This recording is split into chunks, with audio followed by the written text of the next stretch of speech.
So hello বন্ধুরা, কয়েকদিন আগে তোমরা আমাদের একটা ভিডিও দেখেছো যেটাতে কিন্তু আমাদের এই পুকুরটাতে বাটা মাছের ডিম ফেলেছিলাম। তো আজকে আমরা এসেছি নেট দিয়ে ছ্যাঁকা দিয়ে দেখবো মাছের ডিমগুলো আদৌ কেমন কি সাইজ হয়েছে। তো চলো তাহলে আমাদের এক আঙুল বসে থাকবে, হ্যাঁ তাহলে বেশি বসাবা না।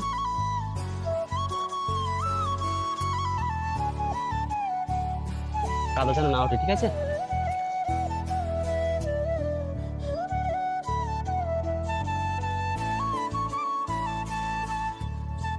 এই যে এখন দেখো তোমরা এই বাটা মাছের ধানির সাইজগুলো কেমন হয়েছে, আমি একটু তোমাদেরকে হাতে নিয়ে দেখাই। আমি স্ক্রিনে আগের মাছের সাইজটা দিয়ে দিয়েছি আর এখনকার মাছের সাইজটা দেখো তোমরা।